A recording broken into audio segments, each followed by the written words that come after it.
Tyler Shough, Jake Haener, LOL, and Spencer Rattler will lead the Saints quarterback competition. This is Pro Football Talk. Chris Sims, Mike Florio. Ladies and gentlemen, okay, so the Derek Carr retirement news has rocked the NFL. A lot of question marks for Saints fans and just NFL fans in general is what the hell are the Saints about to do?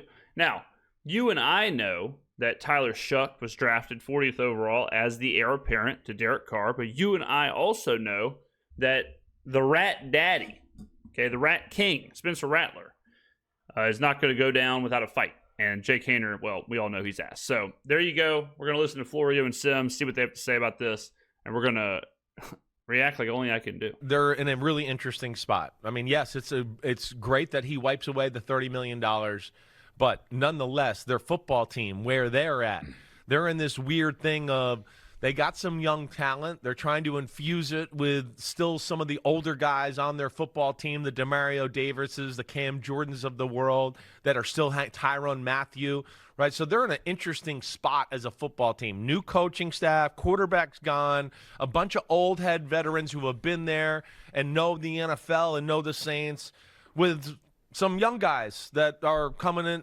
through the draft or been there a year or two, that they got some talent that you like. But, yeah, they're one of those teams where you go into the season, you go, I don't know what the Saints are going to look like. What's kind of funny about what Sims just laid out there is that it's basically exactly like what Saints fans, or really kind of what we've been saying is going to happen. Like this organic rebuild that's not your tried and true, tear it all down all at once, be the worst team in the NFL kind of rebuild, but it is a blend now, and it happened incredibly quickly. But don't get it twisted. Like what we're looking at is a rebuild. Like what we're looking at is, okay, salary cap is figured out, and now you have this incredible influx of young players where even if you factor in some guys who have already been there, like Chris Olave, Rashid Shaheed, Spencer Rattler to a certain extent, the Talise Fuaga, then you throw in the 9 draft picks from this year, and all of a sudden, even like Justin Reed, Justin Reed is in his prime. Justin Reed is not 31, 32, 33 years old. Pete Werner is 25. You look at our secondary. Kool-Aid, Alontae Taylor, like some of these guys. Really quickly, the Saints, and this is something that we forecasted, really quickly the Saints will be one of the, if not the youngest team in the NFL. And very quickly, the Saints will have more salary cap room than any other team in the NFL. And we are seeing that trajectory play out exactly. Okay, EGG-exactly how we thought. There's some things about their team I like, but there's some things I don't like. And now you're going to be going into the season with a Spencer Rattler who played a little last year and showed some moments, but I don't know if anybody's going to sit there and watch it and go, oh, well, that's definitely the guy for the future. Tyler Shough. Again, I think this is why they viewed him as more of the guy compared to Shedeur Sanders or maybe some of the other guys in the draft, because he's older, he's more mature. They probably knew that, wait, Derek Carr might not be ready for the year. We need to go with a guy that we know can run an NFL offense. And Shough, that was the value of him. Being in that Jeff Brom offense in Louisville, he ran an NFL offense. Here is the big difference you're going to see in the next couple of days with the national media picking up the story. The national media is going to run with the narrative that because Derek Carr is not with the Saints anymore, the Saints are markedly worse and are one of the worst teams, if not the worst team in the NFL. Now, the problem with that, and you know the answer, problem with that is that Derek Carr was never going to play for the Saints. It was never, ever going. There was never going to be a situation where Derek Carr was the starting quarterback of the New Orleans Saints in 2025. So, on paper, if you're not paying attention, it looks like it's an enormous downgrade. All right, but in reality, nothing has changed for the Saints. The only thing that's changed for the Saints is clarity, is that they now know exactly where they're headed. They now know exactly what they're doing. All right, so I don't think this changes anything as far as the win total or our projections and any of that. Whether it's Rattler or Shough, doesn't matter, and time will tell. But if one of those guys just is average this year, then the Saints are not going to be great, but I don't think that we already talked about this. Like, I think the Saints are somewhere in that 20 to 25 range of teams in the NFL. They're slightly below average. I'd say they're below average. Okay. Now, they could certainly surprise us, but I think they're slightly below average, which is fine when you're talking about a very young team swinging upwards in a rebuild. So if they're below average to average this year, I'd call that okay. I'd call that fine.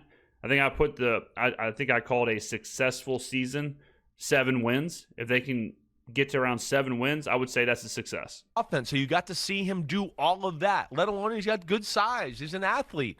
He's got a pretty good arm, right? I didn't love him maybe as much as other reminds teams me of myself. did, but obviously they did. And by all due accounts, I mean, yeah, I would think that he's going to be in the leader house with Spencer Rattler there fighting it out. And really, I kind of expect him to win it, I think, when it's all said and done down there in New Orleans. First of all, I'm the leader house where they buy underwear in Germany? joking when I say the Saints are going to be crap. I love New Orleans. I wish the Saints well, but somebody's going to be the worst team in the NFL this year. That's how it goes. It's the old George Carlin line. Somewhere in the world, there is someone who is the worst doctor, and somebody has an appointment to see him tomorrow. So the Saints will be among the contenders to be the worst team in the league, and the prize could be the grandson of Archie Manning. It could be. That would be amazing. And maybe that's where it's setting up to be. But we'll see. They drafted a quarterback very high in the second round, and we'll see where that goes too. But that's the beauty of Josh Rosen. Well, that's can the explain it to beauty Tyler of the Shough. rookie salary cap, and that's not a big thing anymore. Who cares? Second round quarterback didn't play that well. We're not convinced he's the guy. Oh man, we got the first pick of the draft, and Arch Manning might come out, and he is the guy. The hell with the second round pick. The real question, I tell you what, like it's only May, but I'm gonna get so. I wish Arch would just come out and say I'm not. I wish he'd just come out and say I'm not declaring for the draft. I'm going to play 2 years at Texas, just to end this narrative, because man, it's driving me crazy. But the real question would be, what if Cleveland is the worst team in the NFL? Because Cleveland has like 5 quarterbacks, it's 5 or 6, and they drafted 2. All right, so what if they're the worst team in the NFL? Does Cleveland draft another quarterback? All of a sudden, they have 7 quarterbacks on the roster. All of a sudden, they've, which they would. But, yeah, I don't think the Saints will be in contention for the worst team in the NFL. I think it'd be really shocking. I mean, you think about how bad things were last year, and they still weren't the worst team in the NFL. So, I don't understand the thinking behind. I do not understand the thinking that the Saints could be worse this upcoming year than they were last year. And I mean, even if you take the Derek Carr thing, but Derek Carr didn't play last year, right? So take out the Carr thing, call it a wash, but then you have to give the Saints upgrades for all the players that were injured last year that are healthy this year. And even if they're just the same, which, again, would be shocking since they're getting all these new players and all these players are available, and even if they're just the same, they're still not the worst team in the NFL. So what would have to happen for the Saints to actually be the worst team in the NFL? And what we've paid him, we don't care. So what? Now we got a great backup behind Arch Manning. Sounds good. I mean, it certainly can end up being that way. It is. But they are in a weird spot as a football team altogether. You look at them and, like we talked about, Tyrann Mathieu, Justin Reed being there, Demario Davis, of course, Cam Jordan, like I talked about. So they're kind of trying to retool on the run, but also having salary cap issues like they usually do, which has been a thing and a theme for the Saints, it feels like, for about a decade. But, yeah, I don't look at them and go, oh, wow, I think they're going to make a lot of waves. Watch out for the Saints in the NFC. No.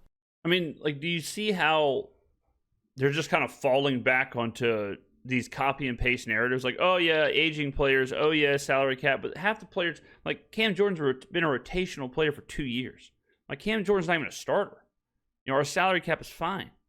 Like, all the stuff they're saying, it's like it's already either baked in, accounted for, or just flat out not true. After the news broke on Saturday that Derek Carr is retiring, Kellen Moore, the head coach, addressed the looming quarterback competition. Also, rookie Tyler Shough chimed in. Here's both of them from over the weekend.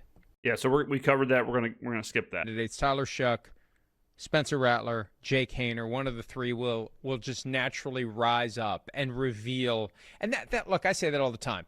When you know that a tough decision is looming, a lot of times the decision answers itself. It reveals itself. And that's what Kellen Moore is confident will happen. He's been around. He's seen it happen. He knows a rookie can do it because he was a member of the Cowboys the year that. I think 100%. Like I know you get in this world where obviously the best case scenario is Derek Carr is totally healthy, everyone loves everybody, and Derek Carr is a starting quarterback. But given that he is not, and he is retired, so he will not be, you have no choice but to say, all right, we've got these guys who we drafted one in the second round because we believe in his ability. The other guy started for us last year in 7 games and showed some promise at times. So we're confident one of those 2 guys can at least exist in the NFL. They can at least be Gardner Minshew or Aiden O'Connell or whoever. Like, they can at least be that level of a player. I mean, even like Daniel Jones or Anthony Richardson or whatever. I mean, Minnesota just showed you last year that crazy things can happen. And before the season last year, no one's looking at Minnesota and Sam Darnold like, yeah, this is an absolute stud. This is a guy who's going to take a step forward. Sometimes things just happen and they work themselves out. And I think it's smart that the Saints are allowing this to work itself out, and they're not panicking saying, we have to go get Joe Flacco. We have to go get, I don't know, just name another vet or whatever to be the starter. Like, that's what happened with Trevor Siemian. You know, that's what happened in that where you put this Band-Aid over the situation, but the Band-Aid's not that good. You know, so we're rolling the dice relatively and hoping that Shough or Rattler can be average at the base level. And if that's the case, that's totally fine, I think, for Kellen Moore and the Saints. The Dak Prescott came in, got himself ready to go, played well in what would have been Tony Romo's last year, what was his last year, because after that they didn't need him anymore. Yeah, no, they moved on. But, yeah, I don't know if he's got the same support staff that Dallas Cowboy team had, which was like the best offensive line in football and Zeke Elliott, right, and that defense and all that. But it's going to be. But it is kind of funny because, again, last couple of years, what we've heard about the Saints is that they have the worst offensive line, right? But now what Christopher just said kind of is true. Not the best offensive line in football, but the Saints have a good offensive line. And he said Zeke Elliott, but we have Alvin Kamara. So it's like, well, maybe it's not all that bad. Be interesting nonetheless. I don't think you can expect either of these 3 guys to really be the leader of the team or the offense. That's where some of these older veteran guys that we talked about, their voices are going to have to be heard. Yeah, Eric McCoy, Alvin Kamara, they're going to have to step up and be the true leaders of the team, which I have no doubt that they will be. And until Spencer Rattler or Tyler Shough or whatever can come into their own and be the leader of the team. They're going to be the ones that are going to have to lead a little bit here as these guys find their way. But, yeah, it's interesting.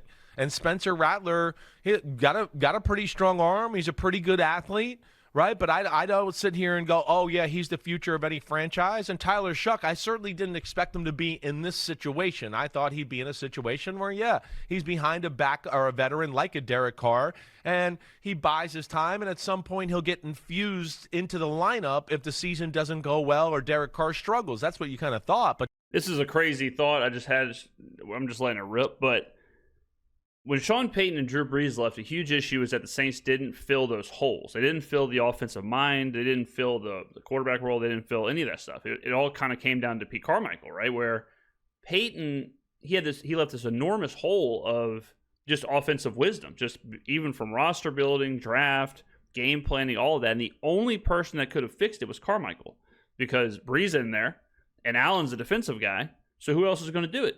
Loomis isn't going to do it. He's not an X's and O's kind of GM. So that was the Saints' big problem then. It is interesting now that the big gaping hole, is, damn, that was crazy, is the veteran quarterback, right? Well, it is kind of interesting that Kellen Moore is there. And I'm not saying Kellen Moore is going to be your vet quarterback, but he can be that leader in the room while there is not a leader in the room. Kellen Moore can step in and be the leader of the offense. Not like on the field, but just as far as game planning and practice and, just talking to the players and all of that. Like, he is the perfect guy to step in and be the lighthouse and to be the kind of guiding light for the offense. Whereas when Peyton and Brees left, there wasn't that, right? There wasn't a guiding light of the offense. But having Kellen, this is kind of a nice situation where he, because Alvin's a running back and Eric McCoy's a center, but to actually have that voice in the locker room and voice in the film room and practice and training camp of a guy who understands the offense and understands that role, That's a huge, huge bonus the Saints have in having Kellen Moore as their head coach. But to be thrown out into the fire right away, NFL football, and now you might be the starter, well, just the quarterback situation alone, I'd go, wait, none of them are that super talented. Okay, so someone asked me about this, if there would be betting odds on like who's going to play or whatever, and DraftKings and other books do this. Every team will have one. Like the Colts have one for Daniel Jones and Anthony Richardson. I think it's worth a shot to take Daniel Jones. Every year they do this, so this isn't just Saints specific, but this shows you what they believe is going to happen. So they believe, which this makes sense, Tyler Shough is the favorite, Rattler is a slight dog, and then Haener has the same chances pretty much as I do. So here you go. This is what Vegas is thinking, and this is probably right. Shough probably does have he's the leader in the clubhouse just because he was just drafted, all that stuff. We've talked about it a million times, but Rattler is not that far behind. So, and these odds will change, and we'll see these odds kind of fluctuate, but that's how it's shaped up right now. Right? Tyler Shough, his beauty with everything was just that, he runs an NFL offense. He's going to be ready to do all of that. But like when you talk to people, it wasn't always like, his rocket arm, or oh my gosh, he does this amazing. As you know, that's what the talented ones have. You start with what they do on the field. Talent. Shough was always like, he really knows how to play the position. He's a good athlete. The arm is good. I'm not going to sit here and say it's great. Yeah, I've kind of said the same thing that Chris said, is that, I've heard like he's got arm talent, he's got this, but I've never heard, and I don't think he has, like the Josh Allen arm where it's like it's an elite level. This is a whole different ball game here. I think at the end of the day, yeah, Shough does have the physical traits that you would want, but none of them are like elite. Same with the size. Like, yeah, okay, 6'5", whatever, 220, but he's not Josh Allen. He's not 6'5", 250 where he's running people over, and or he's not Lamar Jackson where he's making people miss. So he's somewhere in the middle physically. I've heard people like it's too much when people are saying that he's got the best arm in the NFL, or he's got the best arm in the division, or he can make throws that no one else can throw. I don't know about that. All right, and I do think it's interesting too, and people are like, well, he can run an NFL offense. So, well, maybe, but Rattler actually did run an NFL offense. Like, if that is the big bonus point for Shough, that he knows how to take a snap under center, and he knows how to do play action, and he knows how to get in and out of a huddle at an NFL level clip, well, then it's kind of a wash because Spencer Rattler actually did do that in the NFL. Right, so we'll see. They're going to have to find some creative ways to win, and Kellen Moore's got a hell of a challenge in front of him. But yeah Tyler Shough as a rookie second-round pick has got a lot of pressure on him right off the bat here. Rattler started 6 games last year as a rookie, lost all of them. I think that association makes it difficult. It's tough because he's everybody's associated with losing, right? I don't think so. I mean, if the same group was back, but given all the other stuff that was happening and who Rattler was playing with, I don't think that'll factor in at all. I think it's going to be a straight up clean slate, win it in camp. I don't think there's going to be any kind of negative layover from the previous season. Right, exactly right. That's how the fan base looks at it. Goes, I remember a few plays, but damn, we couldn't win a game. I don't think the fans think that either. I know they don't. But I think everyone understands just how up against it the entire team was last year. I think you hear a bunch of that from non-Saints fans. I think you hear a bunch of that from people who, no offense, but whenever we were doing the Derek Carr, Spencer Rattler, Tyler Shough thing, a lot of Raiders fans and a lot of Derek Carr fans were the ones who were like, Rattler was 0-6. But I didn't hear any actual Saints fans blame Rattler for being 0-6. We looked at the stats. Rattler led the team in rushing in 2 of his 6 starts. It's insane.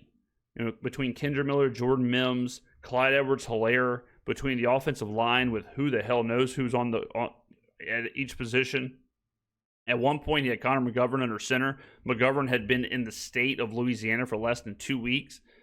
Not exactly the easiest thing to do. His wide receivers were Stone Cold Kevin Austin and Dante Pettis. And MVS, he made MVS look like Randy Moss, right? So I don't think anyone who really watched the games blames Rattler at all. Right? We got blown out. He was that Commanders game. The fact that he almost beat the Commanders after the first half that Jake Haener put up. I'm not saying Rattler was 30 for 31 and threw for 500 yards, but still, I mean, I think that alone was enough for fans to be like, okay, something here. I can live with that. Out in a few and had no chance because of the way he played there. So, yes, and then you're not a first-round pick on top of that. The organization's not fully invested in you that way. That's the beauty of being the first-round pick. You get 9 lives when you're a first-round pick. That part's true. I mean, not only with your team, but the other teams because they all go, wait, well, we had a good grade on him when he came out. Let's bring him in. Let's give him a shot on our roster, right? That's what happens here. But, I'm going to be very interested to see what happens. But isn't that kind of like a best-case scenario, too, for these guys where Shough's a second-round pick, Rattler's a fifth-round pick from a previous regime?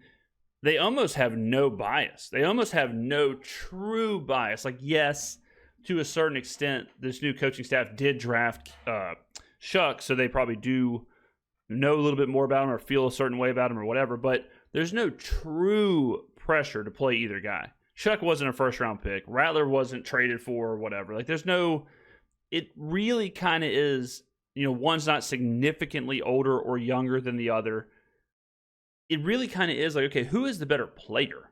Because the contract, the year, the age, the round, all that stuff kind of washes out. So it should be, and I believe it will be a true whoever the better player is, whoever the better quarterback is, will be your starter in week 1. What happens with the Saints here, and yes, as it looks and where they are as a franchise, I would agree with you. They seem to be towards the bottom of the NFC South, that's for sure. You saw the odds on the screen. Shough is the favorite to be the week 1 starter. Yeah. The reality is, and he's got those injury issues. Yeah. Well, that was the thing with him. Toughness, hanging in the pocket. Well, the reality is, even if Shough starts or even if Rattler starts, there will be, I don't think there will be a hesitancy to go to the other guy. If Rattler starts off slow and he's struggling, I think they'll give Shough some reps. If Shough starts and he starts off slow, I think they'll give Rattler some reps. Even if one of these guys is declared the starter, which obviously one will, I don't think that shuts the door on the other one. Especially if the Saints are not great. If they're in that 5 to 7 wins, and it kind of gives you a chance to further look at both players. Taking hits was some of the biggest concerns and what were the biggest turnoffs with some of the people I knew in the NFL that didn't love him, right? So that's what we're going to see too. So now he's going to be in the NFL, and it's like, oh, hey, buddy, you got to stand in there. You got to make some throws. You're going to get hit. You're going to get crushed. We can't throw the ball and just chuck it up in the air and fall on the ground like he does at college at times that people made fun of and all that. So this is a pressure situation, and he's really stepping into it in the fact of, he's got to lead an organization.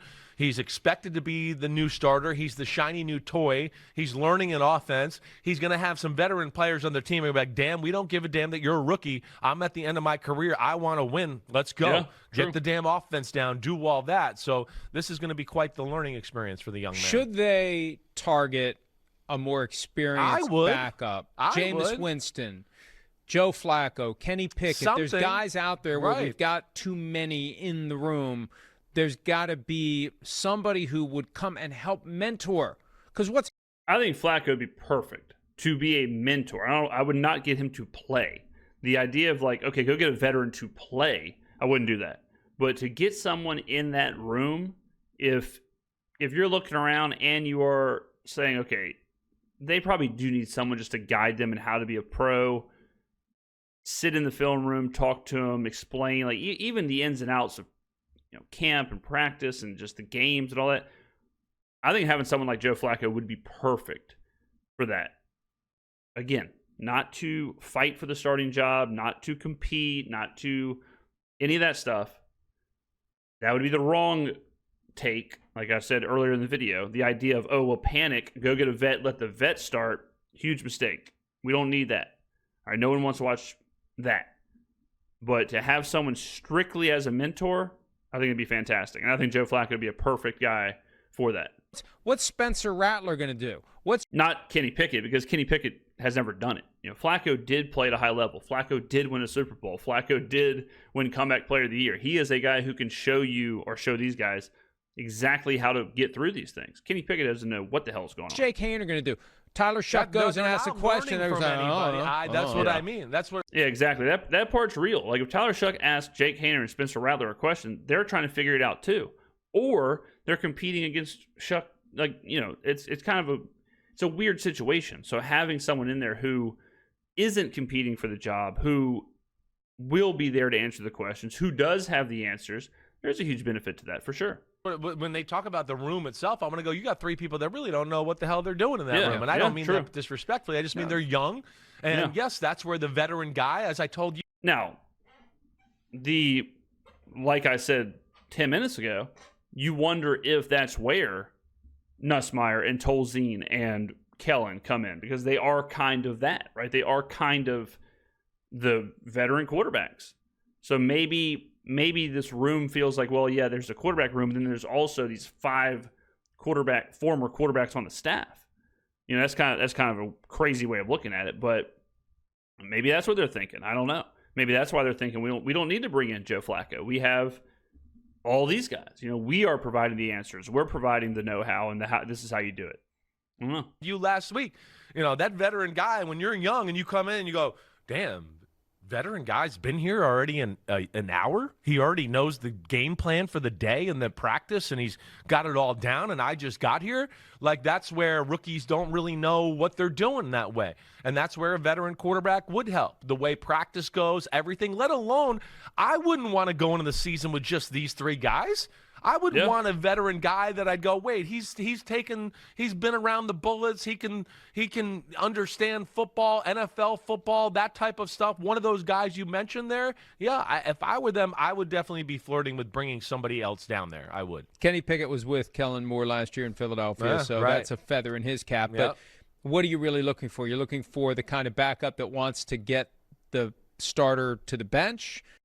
You want to look for that's another problem with Pickett. I think if Pickett comes in, he's going to try and start. You know, Pickett's still young enough in his career where he's still trying to make a career out of himself. You go get, I'm just going to, like, these names aren't exact, but someone like Nick Foles, Case Keenum, Joe Flacco, the guys who it's like, look, their time has passed them by, their time is over.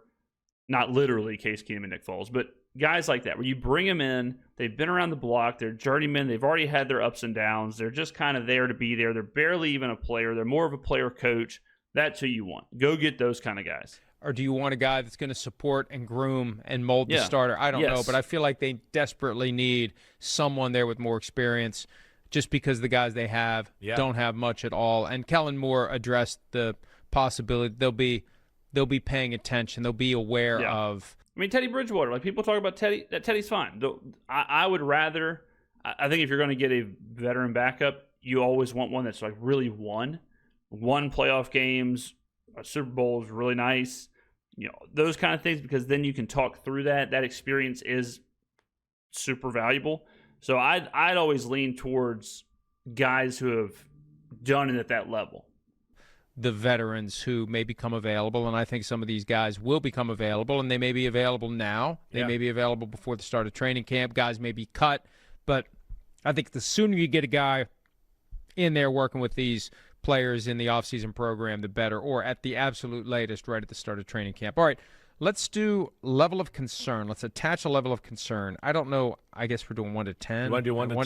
I mean, this is like crazy. This is insane, but I don't think it's crazy to go knock on someone like Phillip Rivers' door and say, hey, look, do you want to come play? Like, just kind of toss the pill around, give some advice. You're not actually going to get game time. We might not even dress you. You're kind of a coach, but you're kind of a player. You're really just like, I don't think, I mean, that's kind of a really new age, progressive kind of line of thinking, but I think those are worth a phone call. You know, just someone there who can be the vet, be the coach, be the guy who's leading these hombres. Like Phillip Rivers, again, that's something that has never been done. We're talking new age, totally progressive ideas. But if he came in, he's not trying to win the job. He don't want to play 17 weeks in the NFL, right? He might go spin the pill. He might go spin the pill at practice and training camp, push these guys a little bit, jaw a little bit, show them how to break down film, show them how to be successful. I'd be about it. 1 to 10. Let's do 1 to 10. Or you want to do just 3 words, like you're screwed, you're okay, or I'm not concerned at all. All right, whatever label you want to apply to it. Let's do that. Whatever label you want to apply. What's your level of concern right now for the Saints quarterback room? I'd say out of a scale of 1 to 10, I would say 5. because you just don't know. It's a bunch of unknown. But even if it's Rattler, you at least know you've seen him play in the worst circumstances possible. So if he's just that, then whatever. Your expectations are not that high. You'd be so much. It would be a 10 if you're the Chiefs, because if Patrick Mahomes went down or something. Because then you're thinking, okay, we have these high, super high aspirations. I doubt we can get there. If Spencer Rattler started the entire season, if you told me that Rattler starts the whole season, I would feel pretty confident he's going to be somewhere in that 5 to 7 win range. And that's kind of whatever. So the one level of concern, the reason I have a 5 is because, 1, Shough is a complete unknown. You don't know what you have in him. And 2, there is still the possibility that neither player is a true starter in the NFL over the course of a full season. So we haven't seen Spencer Rattler for a full season. So there is a chance that, and that's really the level of concern, is what if neither one of these guys is a starter and you're just kind of wasting your time spinning your wheels. But even then, okay, well, then you just get someone next year. Like, yeah, okay, you just kind of move off Rattler, move off Shough, get someone next year. So even that, which is the worst case scenario, it's not that big of a deal. So I would say 5, you're okay. Somewhere in there. I mean, it's up there. You know how concerned I am? It's concerning. That's how concerned I am. Nice. But I mean, if I had to put it on a 1 to 10 scale, I'd say it's like an 8.5, a 9 for where it is. You have no proven commodity on your team. It's your first year as a head coach, Kellen Moore. He's going to want his offense to look good. Every coach that is hired for some certain area on the team wants that area to look good. So here we are. We're going to go with, unproven commodities and a rookie who's a second-round pick. So, yeah, I look at this and go, this is one of the, if not maybe the most concerning quarterback situation in all of football. It's definitely. See, I mean, like, the unknown is there, but I think an 8.5 or 9 is way too high. Because then you're going to give the same for, like, Tennessee, teams like that where is Tennessee's level of concern a 10 because they don't know what they have in Cam Ward? No. You drop it down. There's a level of unknown. You drop it down a little bit. You could probably say the Titans would be higher because they have so much more invested in Cam Ward. So theirs is probably like a 7. But like I said, I mean, the Saints are not vying for 10 wins or the division. If that happens, cool. But there really isn't that much of a risk. Worst case scenario, like we talked about, it's still not that big of a deal. So. Yeah, I mean, I would put them, I think 5, 6, somewhere in that neighborhood. Definitely up there, and I should not even an 8.5. I should give it a 9. I think I should just give it a flat-out 9. And I'm going to take a twist on it. My level of concern for the Saints quarterback room is no different today than it was Friday. Yeah. The Derek Carr retirement doesn't change anything because he wasn't playing this year. Thank you, Michael. Yeah. He was not playing this year. That shoulder injury was going to keep him from being on the field. It's better for the quarterback room because now you do have that clarity. We had heard enough. We had seen enough. Something was off there. He was not going to play this year. So they already had this cluster of guys who don't have much experience. So the concern hasn't changed. I'm as concerned today as I was on Friday. We're just talking about it today because Derek Carr retired. Yeah, I mean, I had heard all of that and like, oh, we don't think he's going to play. But I didn't know for sure. I hadn't heard from anybody just concrete that like, it was that bad. It seemed like it. I think the combination of the injury and they didn't want him and he knew it. Right. I think all that together, that's kind of what led you there. What's the point of putting this guy on the field this year? Right. I wasn't sure how that was going to go. There was a part of me that was still thinking maybe Kellen Moore will want to work this. Like I talked about, it's my first year. I don't want to put it on the young guy, a rookie, or an unproven commodity. Let me kind of get my new, era off in somewhat of a right foot with a quarterback that I know can run the offense and be a commander out there. That's where I thought it still had a chance. Hi, it's Mike Florio. Thanks. Well, I'll say this too, like Pittsburgh is a good example. What's your concern with the Pittsburgh Steelers quarterback room? I would say like a 5 or a 6, because even if it's Mason Rudolph, whatever, we know he'll be a below average-ish guy who can, you'll just figure it out next year. The Steelers aren't trying to win the AFC, right? So, do I think Mason Rudolph sucks? Yes, but is he a below average level guy who can steer them to 5, 6 wins somewhere in that neighborhood? Yeah, and then you figure it out later. So a lot of teams like that. A lot of teams where it's like, okay, yeah, I see it's not the best room in the world, but either there's not a lot of risk or not a lot of investment, or it's expected to be kind of weak. I think the Saints expect, or we expect this room to be relatively weak. I mean, even if Shough or Rattler is average, like I said, I think everyone would agree, like, that's almost exceeding expectations if they're just average. If they're just not bad, right? But with a low bar like that, like I said, comes low risk and low expectations. So I don't think it can be a 9 or a 10. All right, ladies and gentlemen, let me know in the comments below what you think. Thank you for watching, and I will see you in the next video.